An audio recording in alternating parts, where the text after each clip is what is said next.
Yo, what's up guys? Welcome back to the channel.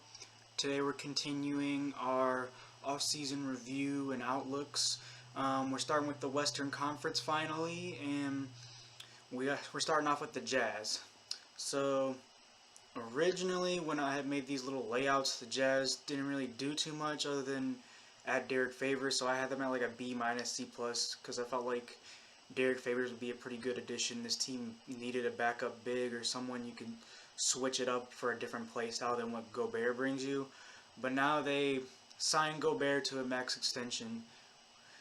So, I mean, it does obviously help them on the basketball court to keep him there, but I don't know if Rudy Gobert is the kind of player that you want to have on that big of a contract. So I kind of bumped them down to a C. Now, obviously, he's a huge part of this team and their success and all that, but I don't know if you want to pay a defensive specialist. I mean, he gives you a little bit on the offensive end. He'll give you maybe like 14 to 17 points or whatever, and he'll give you some offensive rebounds, and it'll be a good screener, but I don't know if you want to pay a guy who isn't like an offensive stud. I don't know if you want to pay him close to 40 mil a year. I don't think I want to be the team that does that. So I bumped their grade down a little bit because of that. They didn't lose too much though. They lost Ed Davis and Tony Bradley, but I mean, you replace them with Favors. That's a big upgrade right there. But yeah, this team kind of just mortgaged their flexibility. You know, their roster flexibility isn't very good now. They're kind of stuck into this team for a while. I mean, obviously you want to be stuck with Mitchell, but I don't really know if I want to be stuck with Gobert. I mean, if it was a cheaper deal for sure, like if it was like high 20s to like 30 million, yeah, for sure, I'd love to keep Gobert at that rate. But 40 mil is a lot for me personally. He's a great player for sure, but I just don't think I want to pay him that much. But this team will be a good team though. They'll be in the playoff mix for sure. I don't see them falling out of the playoffs. I could see them anywhere between 4th and 8th. I don't see them being a super high seed. My guess would be around like a 6th seed for them. I think they'll be pretty good, and they'll give whoever they face in the next round a pretty tough challenge in the playoffs. But I think this team's ceiling is probably like a 2nd round exit. Maybe if they got lucky with injuries, you could see them getting to the conference finals, but 2nd round is probably the ceiling for this team for me. Questions I have for them was like, what is Mike Conley going to be this year? Last year he struggled pretty badly. He had a down year. He looked a little better in the playoffs, so you're hoping that's more so of what he'll be. Obviously he's not going to be what you saw on the Grizzlies, but you hope he can at least be a pretty solid above average starting point guard for you. And then another question with this team is their offensive potential. How are they going to run things in their offense? I feel like with the additions they made last year, they should be able to be a lot better of an offensive team than they normally are. But obviously Bogdanovich got hurt and Conley played pretty poorly, so I don't know, like, just is Conley going to be better than he was? Is Mitchell going to keep growing, which I'm sure he will. I'm sure he'll have another improved year, and hopefully Bogdanovich can stay healthy for them, and they'll be a decent playoff team and hopefully upset someone. Next up, we got the Denver Nuggets. This is a team I feel like can have a really good year. On here, I gave them a C minus. I don't know if I would maybe change it to like a C. They didn't really do too much. I mean, they lost Jeremy Grant and Plumlee, who were pretty decent parts of the rotation, so that kind of sucks. But I mean, you bring in JaMychal Green. I'm not too excited about that signing. Yeah, it's better than not replacing Grant with anything, but I think this team is going to hopefully rely on the younger players that didn't get an opportunity previously, and I think they can do pretty well in that role. They also drafted R.J. Hampton. He's a guy with a lot of upside, so that's a good pick for a team that's already kind of stacked at multiple positions, and they don't really need a lot of guys who contribute now, other than maybe if they were like packaging some talent, some depth for star power or something like that. But I had this team ceiling at a 4th seed. I think I want to change that. I think I would say their ceiling could be like a second seed if the young guys like MPJ and them come out and play really well. I think they could get a lot higher than what I initially had them at. Floor is a 6 seed. I don't like this team's talent. I wouldn't say a 6 seed talent. Obviously, it's better than that, but the West is just so tough this year that maybe they could fall down to there. I don't think they would. I would say I have this team either like third or fourth in the West. I think they're gonna have a really good regular season. I think Jokic will come out better than normal. Usually he has a slow start to the year because he's out of shape and whatnot. But I mean, they just played like a month or two ago, so he looked really in shape. I mean, he had a dunk where he actually got up a decent amount, which I think was surprising for a lot of people. So I think Jokic is going to come out and maybe even be a dark horse for that MVP race, and I think this team is going to come out hot. But questions I have for them is Murray's bubble run for real? Like, obviously he's not going to average 40 points like he was in those series in the playoffs, but is he going to take a jump from where he was last year in the regular season? I think for sure he's going to. I think I could see him averaging around like 23 to 25 points this year, getting around like 7 assists or something like that, and competing for like MIP, maybe even getting an all-star nod. But I think he'll be more of what he showed in that playoff series than what he has shown so far in his career. I think he'll be a lot more consistent this year. Another thing for them is, how is MPJ going to play? Is he ready to take over that starting spot? Is he ready to be one of the top options on this team? I think he is. It's just a matter of, is his defense going to be good enough to convince Mike Malone to give him heavy minutes? I think Malone is going to be a little more lenient on playing young guys this year. He was a little hesitant on last year, but I think that was kind of because of the bubble situation. He wanted to play guys who were already in the rotation, already getting minutes, and who were ready for that. So I think the young guys will get more of a chance this year, and I think MPJ is going to shine. Another question is for him is backup bigs. Obviously, you lost Grant and Plumlee. I'm sure JaMychal Green will get some minutes, but what are you going to do other than that? Are you going to give Bol some minutes, give him some run? I mean, he looked really good in the bubble, but they didn't play him into the playoffs because they had their rotation kind of set. I could see them using MPJ at that small ball 4 possibly, but it's just kind of how is Mike Malone going to use those backup bigs? How is he going to run that rotation? I think he'll give JaMychal Green like a little bit of run, but I feel like for the most part it's going to be kind of MPJ, Paul Millsap, and Jokic getting the bulk of the minutes, and then maybe he'll sprinkle in Bol here and there, hopefully. I think that'd be good for them to get him some run and try to develop him a little bit. But I think this team is ready for a really good year. They didn't have that great of an offseason, but I mean, this team was already pretty damn good before the offseason, so it shouldn't hurt them too much. Next up, we got the Thunder. The Thunder had an amazing offseason as far as acquiring assets go. I gave them an A+ because I feel like this is a team that needed to go into a rebuild. I thought they should have done it last year, but I mean, they proved me wrong. Like, they grabbed Chris Paul in that trade. I mean, obviously they gave away Westbrook, so that's kind of a rebuilding move, but they held on to Steven Adams, brought in guys like Gallinari, and they had a surprisingly good year. And then what they did is, those players who had really good years for them, they turned them into assets. They capitalized on their good production. And I think that's, as a GM, that's something that you always want to be trying to do. Always get the most out of your assets you can. I think they have like, I want to say it was like 17 first-round picks in the next 7 or 8 years or something ridiculous like that. So, like, this team is set up amazing for the future. So, obviously, they traded away Chris Paul, Dennis Schroeder, Steven Adams, Terrence Ferguson, and then you lose Gallo and Noel in free agency. But they turned those guys into a lot of picks and a couple young guys that maybe can be something for them. So they bring in Al Horford, probably going to be the guy who gets the most playing time out of all the guys they bring in. But, I mean, you bring in George Hill, probably get some run. He'll be good probably for Shea to continue to develop. It'd probably be good to have him in the locker room. I think Horford can help Baisley out a lot, which is another young guy you're probably betting on if you're this team. But This team, obviously, I doubt they're going to do anything this year. I kind of have them. I have their ceiling at 14th, but I mean, I could see them getting up to like 13th, maybe even 12th. I doubt it, but like 13th to 15th is kind of where I would see this team. They're going to be a bottom team for sure, in my opinion, because they don't really have much talent other than like Shea. I mean, Horford's good, but like he's not going to put you over the top or anything.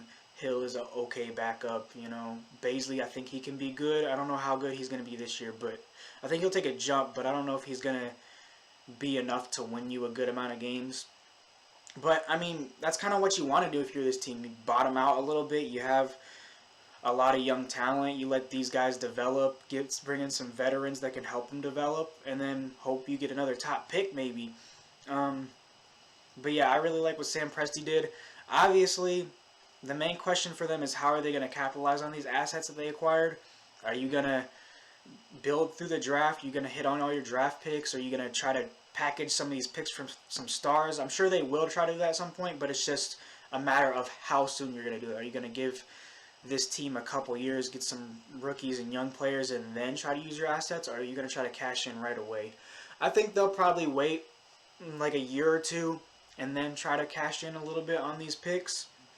But that's just the main question for them. I'm sure, given what Sam Presti has done so far with this Thunder team, that they'll do that in a good way and they'll make the most out of these assets. But another thing is, what is Shea's ceiling? Obviously, you're giving him the keys to the franchise right now and to the team right now as your best player.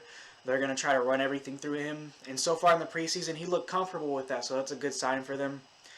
I think Shea can be like an all-star type of player. I don't think he'd be a superstar, but I could see him kind of like in the middle of those two kind of tiers and being like a star player, but not a superstar player. But yeah, they're just kind of waiting to see how these young guys develop, and I mean that's all you can do at this point. I think they had a really good offseason and they're set up well for the future, although it'll probably take some time. Next, we got the Timberwolves. They didn't really do too much. I gave them a B-. They brought in Ricky Rubio, which helps this team now. I think they could definitely use the backup point guard. But I don't know how much better this makes your team. But, I mean, obviously it can't hurt. You draft Anthony Edwards.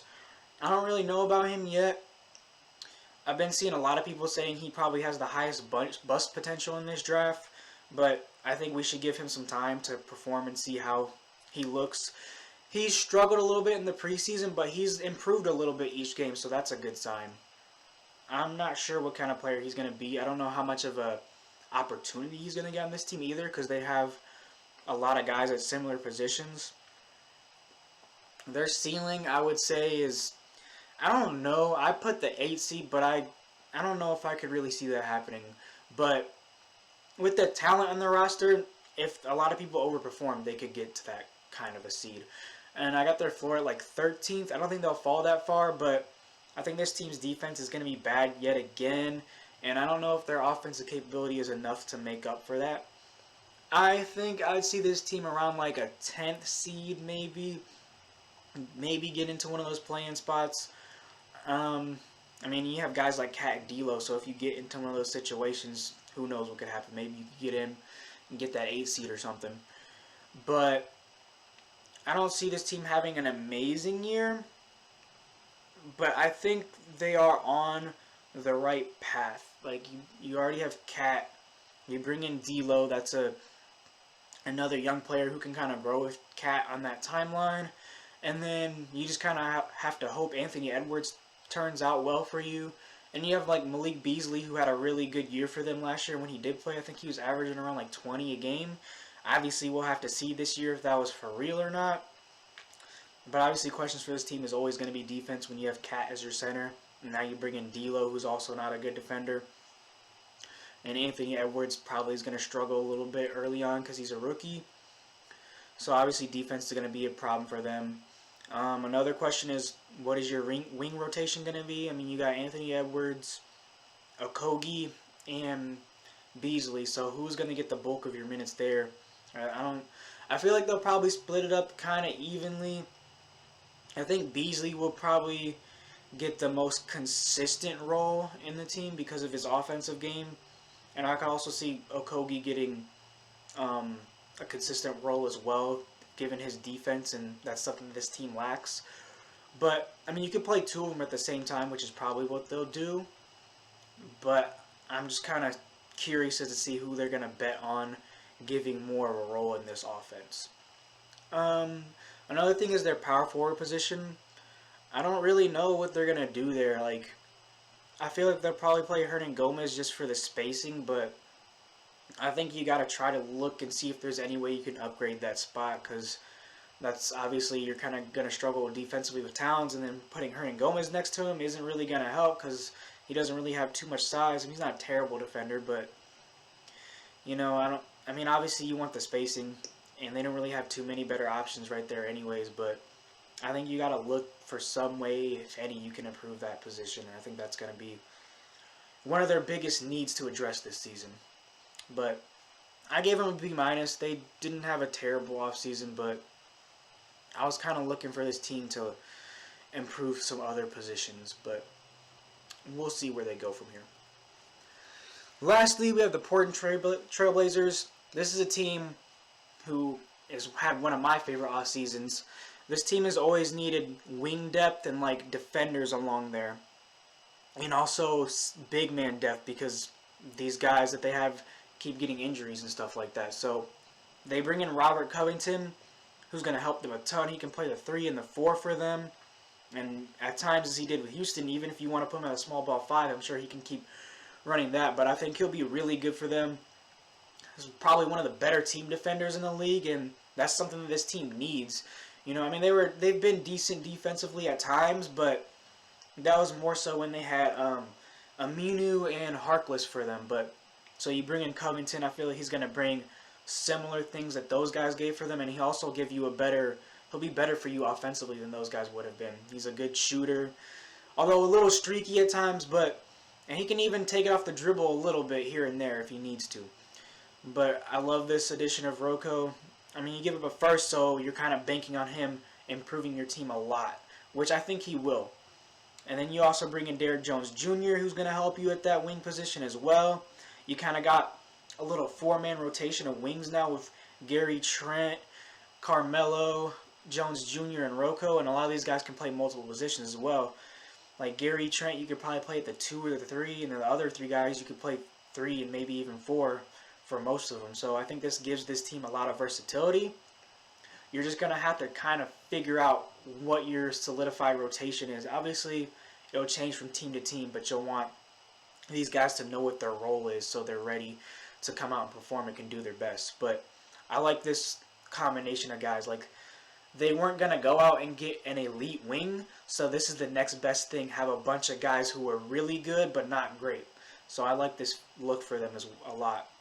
And then you bring in Enes Kanter, who had success for you when Nurkic went out and you had him in the playoffs. He gave them a really good spark and played really well for them. So, I mean, you bring in a guy who knows the offense. He's going to give you some rebounding. He's not going to be good at defense, but he's going to give you some rebounding, some scoring, and just another big body for you just in case someone gets hurt, and he'll get some backup minutes for sure. Harry Giles is another addition I liked a lot. Probably a little bit of a quieter acquisition. Well, before he had those preseason games where he just kind of went off, but he'll be another guy. If you need him to step in, he'll perform pretty well. I think he was a guy in need of a change of scenery. He didn't really get too much run on that Kings team. They had a lot of bigs there and not a lot of minutes to give up. And also, that's not as good of an environment as Portland will be. Like, for him, this will probably be a huge refresher. It'll be more of a positive environment. They'll be winning more, and I feel like he'll have a lot better time here. And when he does get minutes, I feel like he'll perform for them really well. It's just a matter of how much minutes will he consistently get. But I could see him potentially playing his way into the regular rotation, but at the worst, he's a really good backup option for you if someone goes down. But they didn't lose too much. I mean, you lose Whiteside, but you brought in Kanter and Giles, so you're not really hurting there. You lose Hazonia and Rariza, but, I mean, you bring in Rocco and Jones Jr., so both both ways, it's kind of an upgrade there. I mean, you could argue Whiteside, but so the questions for this team is, what is their ceiling? I think this team is going to be an amazing regular season team. I had their ceiling at like a second seed. Their floor is like a sixth seed, so this is kind of like they get plagued by injuries and whatnot. But I think this team will be probably like a second or third seed. I think they're going to be one of the better regular season teams in the league. And I could see, once again, like with Jokic, I could see Dame being a dark horse MVP type guy. But the question here for ceiling for me isn't regular season. It's what is your ceiling in the playoffs? How are you going to perform in these playoff series? Are you going to like be what they kind of were that year? They made it all the way to, what did they make it to? The conference finals against the Warriors, and then I think they got swept. But is this a team that's going to kind of push for the conference finals, or is this a team that's going to kind of make a tough second round series for someone and then get knocked out? I think this team is, I could see them being either of those two. I think their ceiling would be pushing a conference finals, pushing whoever they go against there to like a 6 or 7 game series. I don't think it's realistic for them to make it to the finals, but I could definitely see this team being a conference finals team. I'm really high on this team. Obviously, I already addressed the other question, is wing rotation. Who are you going to give minutes to? Are you going to kind of play a matchup basis, what I feel like they're going to do? Or are they going to give like a steady rotation regardless? I think they'll probably go more matchup based. But I really like this team. I'm excited to see what Terry Stotts does with them. And I feel like they could have a really good year. That's kind of it for today. I hope you guys enjoyed the video once again. Like, comment, subscribe if you did. We'll be continuing with the West tomorrow. Only have 2 more episodes left, and we're trying to, maybe I'll do some standings predictions, or maybe we'll do some more topical type videos from here on out. But I hope you guys have a great day. That's going to be it from me. Peace.